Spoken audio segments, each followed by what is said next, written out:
Last year, we made $1.5 million and we're still growing.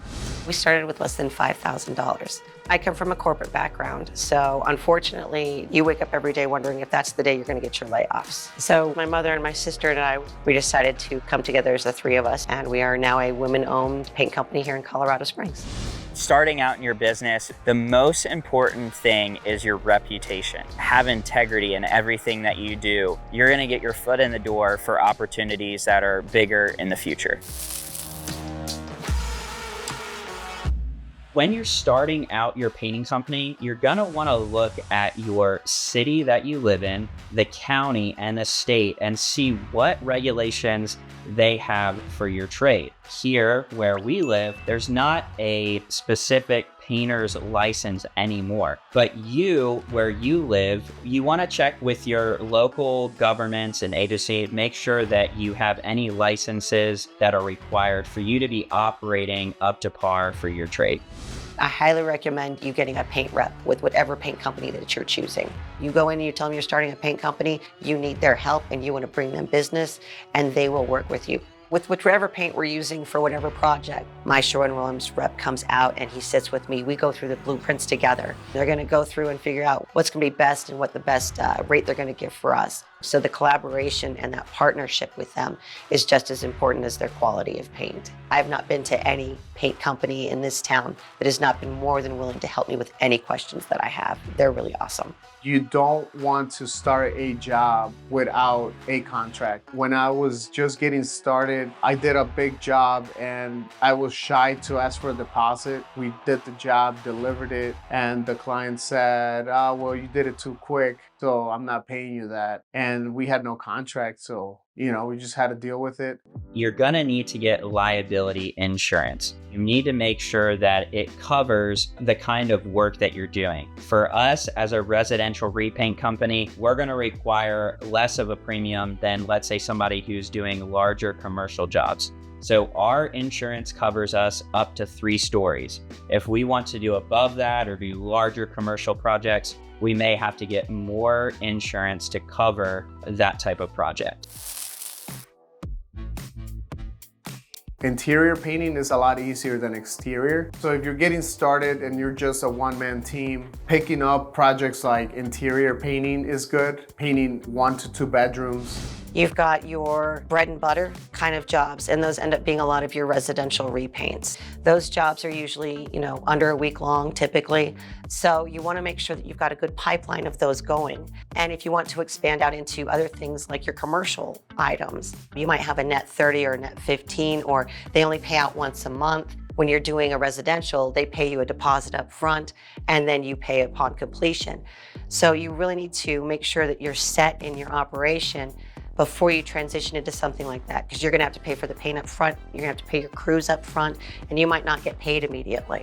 You might have this great check that's coming in 2 weeks, but can you live that 2 weeks is the problem. So that's where I see a lot of folks kind of get into trouble. We don't do a lot of commercials, but we were able to contract 18 Panda Express restaurants, and we did great. Commercials really more of the speed, move quick, and you have to be flexible. A lot of the times you have to work weekends, you have to work nights, but if you don't have the manpower, you don't want to be involved. We've done some commercial work, but it's usually smaller commercial jobs where the commercial customer is willing to agree to our pay terms. So I'm not saying that it's not a good opportunity, it's just much different. Now this stuff sticks very well. Frog paint, part amphibious. Because prep is key in any situation. Don't start your project if you didn't do the prep appropriately. Go get whatever you're missing, come back and do it the right way. We're gonna need some basic items just for like the prep work. So you wanna start off by getting a caulk gun. You'll be able to caulk like baseboards, trim, and things like that. Shrink-free spackle to be able to fill nail holes and things like that on the interior of jobs. We really like to use frog tape. Now this is the blue, it's kind of like a universal tape, but you have the other colors you can get. They have like different levels of adhesion for different applications on the job. You get some masking plastic or paper for masking off things on interiors or exterior jobs. Don't forget your edges.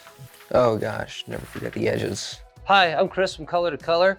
I just wanted to tell you a few things that I like to get started with when I do all of my painting projects. I like to make sure and have like a lot of small rollers on hand. They come in all different sizes. You know, I like to have a good cut-in brush. You can tell on the quality brushes, and I'll show you right here real quick. You can definitely tell by the hair on the brushes. These are usually a nylon or a man-made hair kind of thing. And this is like a horse hair.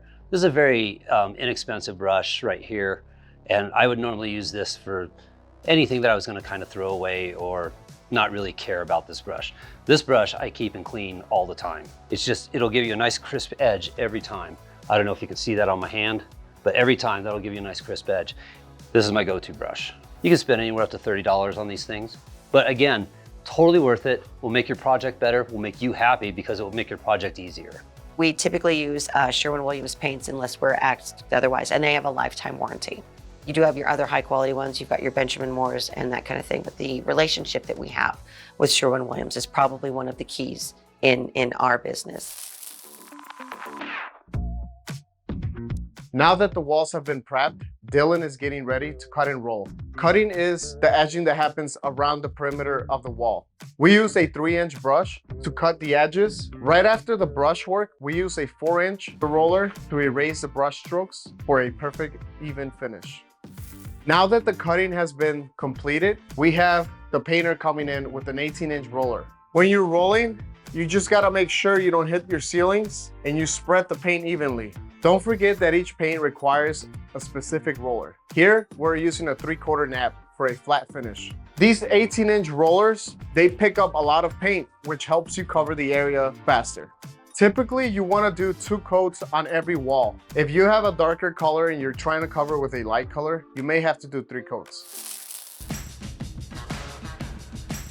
One thing that I've noticed is that folks got started in the painting business because they were painters. You might love painting, but you might not love business. And in order to make it work, you need to understand that you're transitioning from, I love my trade and I love to do what I'm doing, into, I'm now going to create this for not just myself, but all of the people that are going to work for me. A foreman is a different job than a business owner. Make sure that you set your mind to it. Make sure that you are planning for the future.